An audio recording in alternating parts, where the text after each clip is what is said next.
is Doug O'Keefe. He is an attorney practicing here in the Portland area. His firm, the Amore Law Firm, represents people that have been injured in various kinds of accidents, including automobile, trucking, and construction site accidents. The law firm is one of the most respected ones in the West, serving clients up and down the Pacific. Mr. O'Keefe attended the University of California Hastings College of the Law, graduating in 1999, and practiced in San Francisco for 7 years before moving to Portland. He's a member of both California and Oregon state bars. He currently lives in North Portland with his wife and 2 young sons and enjoys biking and hiking with them when the weather permits. He's here today to talk about his commitment to NDD program, or End Distracted Driving. Central Catholic, please give a warm welcome to Mr.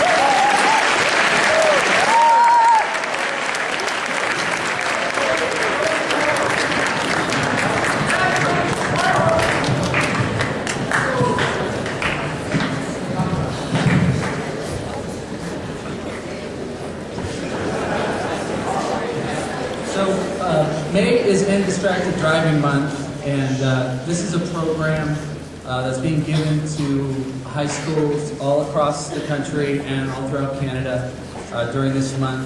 The program was started by a man named Joel Feldman. He's a trial attorney in Pennsylvania, and his daughter was struck and killed by somebody that was distracted behind the wheel. So I want to thank Ms. Murphy and Central Catholic for having me here. As she said, my name is Doug O'Keefe. I'm a trial lawyer here in here in Portland. So you might be thinking, why trial lawyers, why teens? As a trial attorney, as an injury attorney, we are on the front lines of car wrecks. I read about car accidents pretty much all day, every day.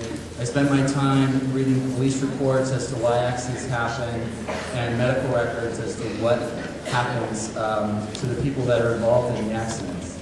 I'm not here to say that distracted driving or texting and driving is a teen problem, because I really don't believe that it is. I think it's everybody's problem. I see plenty of car wrecks caused by adults that are distracted for any number of reasons.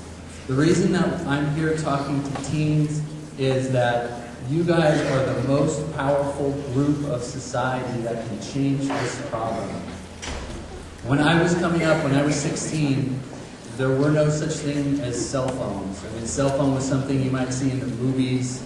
Maybe James Bond had one, or the president. But now, every single person in here probably has a cell phone. The majority of you probably have a smartphone with texting and computer. So you're the first generation that's really come up with the technology. You know the technology better than anybody, better than any other sect of society. You can probably attest to helping your parents out with their computers when they break. You just know that. So we're seeing a very large spike in car accidents caused by people that are texting or people that are on their cell phone, distracted when they're driving. So what is distracted driving? It's driving while engaged in an activity that could divert a person's attention from the primary task of driving. The types of distracted driving are obviously cell phone use, texting and driving, eating when driving, putting on makeup, grooming, any number of things. It really doesn't matter why you're distracted. The car wreck is the same. This is just a quick visual of things. My favorite's here in the middle, making waffles when driving.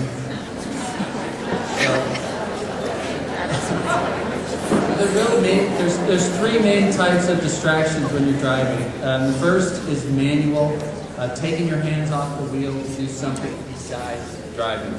The second is visual, looking in a spot that's other than the road ahead, or maybe your mirrors, or what's going on outside the car. And the final one is cognitive, thinking about something besides what you're doing behind the wheel. Now the thing that's especially bad about texting and driving is that you're doing all 3 of these things. Your hands off the wheel, you're looking away from the road, and you're thinking about something else. So texting is really probably one of the worst things you can do when driving.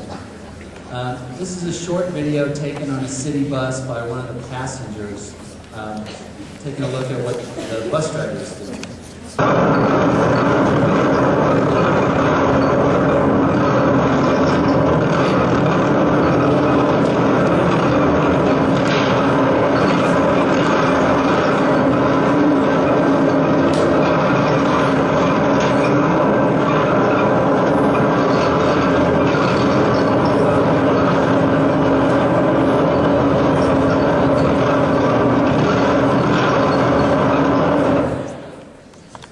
So, what did you guys think when you see this guy behind the wheel filling out forms and putting them in his briefcase? Driving pretty good. Hopefully he got some retraining or maybe even a new job. You can see here, this is a manual distraction. He's got his hands off the wheel. He's filling out forms. It's a visual distraction. He's looking away from the roadway. And finally, it's a mental distraction, a cognitive distraction. By my estimation, I think the bus was going maybe 45 or 50 miles an hour. I can tell you a bus like that probably weighs 40,000 pounds, plus whatever passengers are on there. This Jeep coming the other way, if they collide, there's going to be a really, really violent wreck. So, who drives like this? Has anybody here been in a car and seen the car in front of you kind of list off the roadway and suddenly catch, come back, only to see it do it over and over again? Or maybe you're at a stoplight or driving down the street and you see the person looking down or obviously not paying attention. And have you guys been in the car with your parents while they're driving and they're just doing something that they shouldn't be and not paying attention? I think most drivers have driven distracted. I certainly have. I think the worst example that I can think of for myself is I was at a stoplight in Napa, California, the second car back from the red light with cars on either side. And the light changed and all the cars went. I was looking at my cell phone making a call, and so I let my foot off the clutch and I rolled forward. And when I looked up at the last second, there's a guy sitting on a Harley Davidson, and I hit the motorcycle in my car. He jumped off. Luckily, he wasn't that hurt. He was certainly super angry with me, wanted to punch my lights out right there in the intersection. But that was really a wake-up call for me. Aside from the damage to his motorcycle, he really wasn't that bad, but I could have very easily really hurt this guy. And so that was a wake-up call for me to put the cell phone away and just concentrate on driving. I mean, cars are very large and powerful, and they can do a lot of destruction. So why do people do this? Why do we have this idea that we can do two things at once? I think that one of the main reasons for this program is to re-emphasize that driving itself is a primary task. It's not a secondary activity. I know a lot of people, I have certain family members that only ever call me when they're in the car, and you can hear it. And one of the main reasons I'm here today is to try to refocus the fact that when you're driving a car, you should pay attention to driving a car. Does anybody know the legal limit for drinking and driving? Point away. If you're under 21, it's any alcohol away. For the rest of us, it's point away. And the reason that drinking and driving is illegal comes down to two main things. Alcohol affects your perception, your ability to understand what's going on around you, and it affects your reaction, the ability to take in the information and then to react to it. So how does using a cell phone while driving compare to drinking and driving? There's a guy in Utah named David Stayer who did a 10-year, fully peer-reviewed scientific study. He had a control group. He had a group that he got up to .08 legally drunk, and in a group that he had on cell phones, and he ran them over 10 years. He ran them through this course, and he came to the conclusion that driving while talking on a cell phone is as dangerous as drinking and driving. You're just as likely to cause a wreck or be in a wreck if you're just talking on your phone. If you're texting and driving, then it doubles. It's twice as dangerous as drinking and driving. The average text takes about 4.6, about 5 seconds to look at it, figure it out, deal with it, and then look back up. At 55 miles an hour in 5 seconds, your car will travel 100 yards. So during the time you get the text, look at it, and respond to it, your car's gone from the end zone to the 50-yard line to the other end zone before you've even looked up and seen or dealt with any of the other cars or things on the road. The other side of the coin is, what happens if you're the one at home or at school and you're talking to somebody that you know they're driving? Here's a little video on that.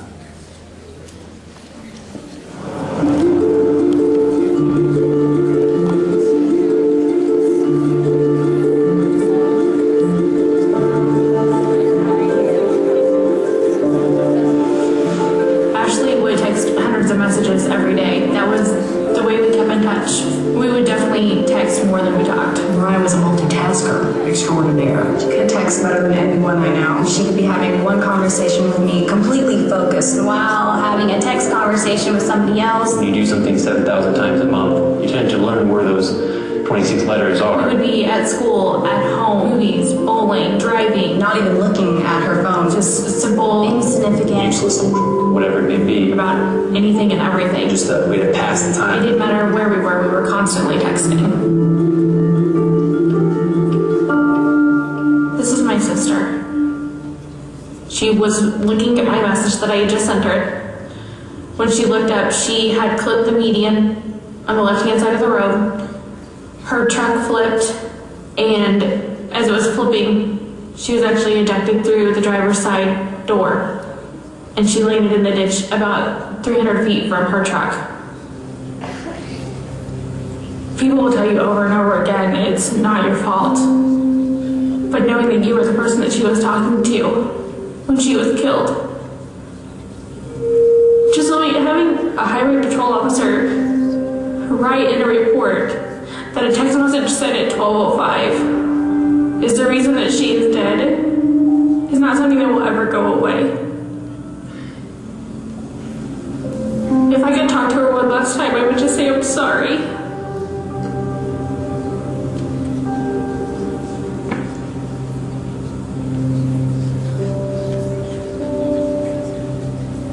This is her cell phone that she used in the accident.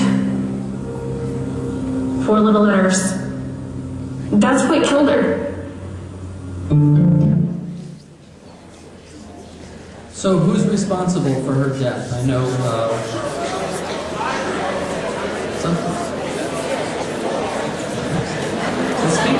the speaker feels that she's at least partially responsible for her death.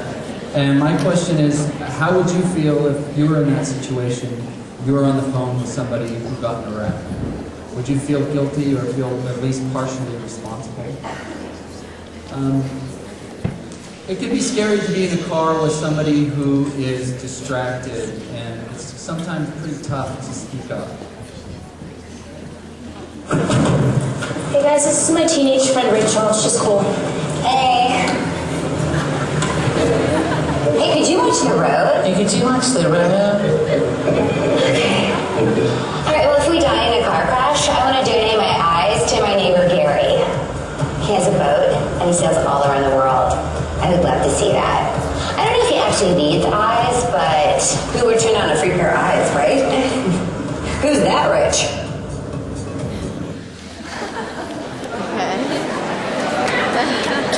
So, just like I think most of you would have second thoughts about getting in a car with somebody who's been drinking, you really should take a moment and think about getting in a car with somebody who's on the phone or texting, because basically it's the same thing. If you take a look at it and really examine it. Texting while driving or doing other things while you're driving is really a selfish act. You're putting your wants in front of the safety of yourself, in front of the safety of your passengers, and for the safety of the random people that you might come into contact with. You never really think about it, but people associate drinking and driving as a dangerous thing. Your vision's impaired, your judgment's impaired. If someone were to ask me to drive down the road and close your eyes for 5 seconds or 6 seconds, I would never even attempt that. But then if someone asks, read this text message and respond to that in about the same length of time, well, that would be no problem. I've done that numerous times in the past before this accident. I was on my way home, I had my girlfriend in the car, and I was just reading a text message, responding. I was looking up every couple seconds or so, like I always did. And I just hear a loud scream next to me, and the next second I look up and I see a bicyclist crash into a windshield.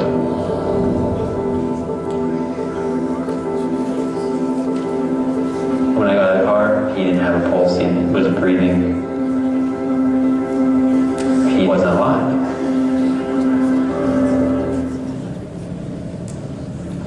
I sent one stupid, meaningless text, LOL, and killed the man.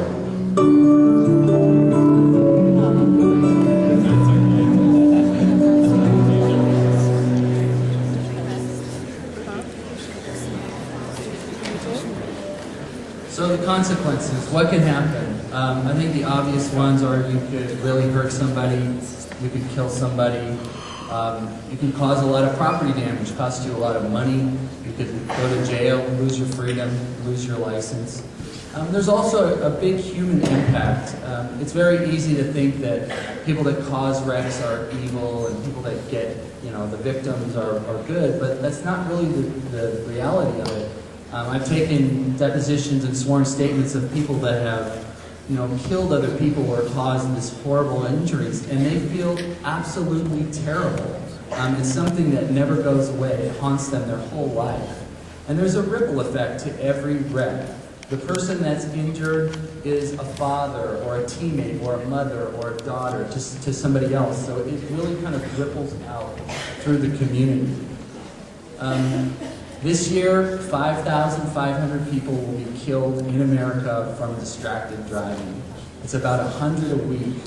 So I did a little simple math. If you start today and go to the 4th of July this year, if you look around this auditorium, this many people will have died from distracted driving in the U.S. Here's just a few people that have been victims in the past. Cassie Kerfoot was texting and driving. She went into the opposite lane and had a head-on collision and was killed. She's 18 years old. Joe Teeter is a 12-year-old kid from Michigan. Somebody was distracted, ran a red light, hit the car that he and his mom were in. He was rushed to the hospital and he died the next year, or the next day. He's 12 years old. Kelson Billencourt is a 21-year-old construction worker from South Dakota. His driver was distracted, ran a stop sign, he was hit by a semi-truck, and he died the next day in the hospital as well. Finally, Katie Reynolds is a 16-year-old high school student from Nebraska. She was taking her best friend home when another teen driver was distracted, hit their car at 50 miles an hour, and she was killed. The point here is that these are just normal people, normal everyday people, like the person to your right, the person to your left. There's nothing special or different about them. It's just that they were a victim of this problem. This is Casey Feldman. Her father is the one that started the foundation. This is a face of distracted driving. This is Casey Feldman. Casey was a daughter, granddaughter, sister, niece, cousin, and friend. She was kind, caring, had a great sense of humor, lived life to its fullest, and was loved by many.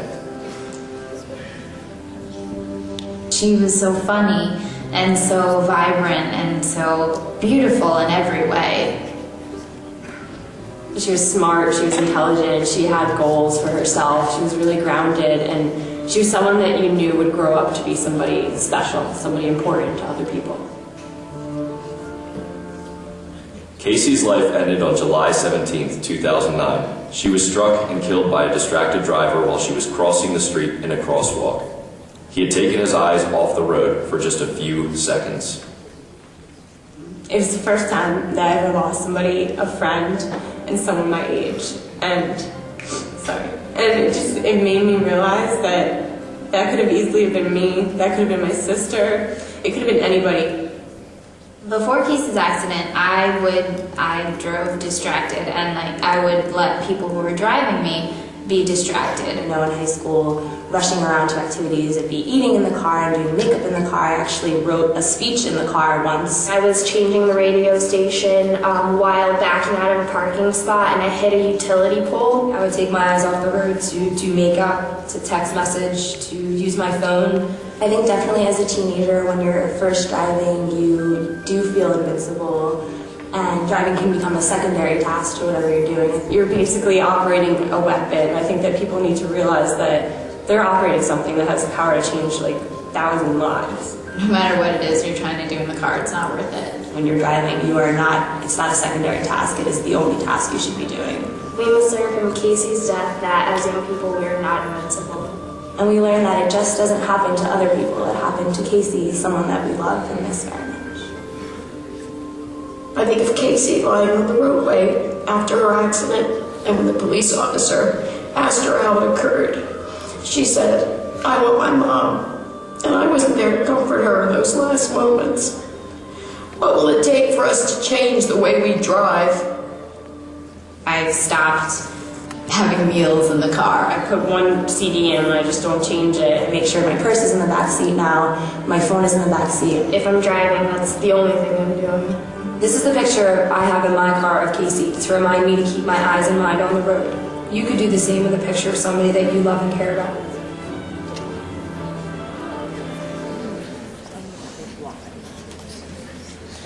So it comes down to choice. And what's the choice? How many people in here are drivers? Can I see a show of hands? How many people drive? Everybody that drives a car or a truck or motorcycle, bus, whatever, you have a choice to be safe and to pay attention to what you're doing or not. There's a few simple steps you can take to be a safer driver. We've got some pledge forms. If you're interested, they're going to be distributed in your 7th period class. And if you want to participate in the program and sign, there's going to be a raffle for some gift certificates to Powell's Books. But the steps that you can do is to drive without texting, to drive without making or receiving calls or texts, to tell the people that you're going to be visiting when you're leaving and not to call you or contact you while you're on the road. When you're alone, you can put your cell phone or your computer out of your reach.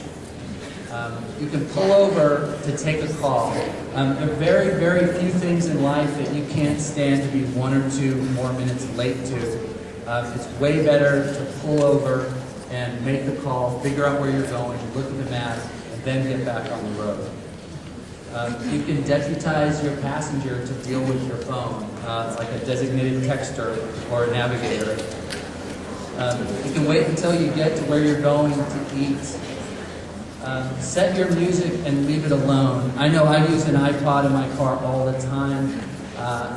If I'm like a lot of people, there's certain songs on my iPod that I skip every time. So you can go through your iPod and just get rid of those songs.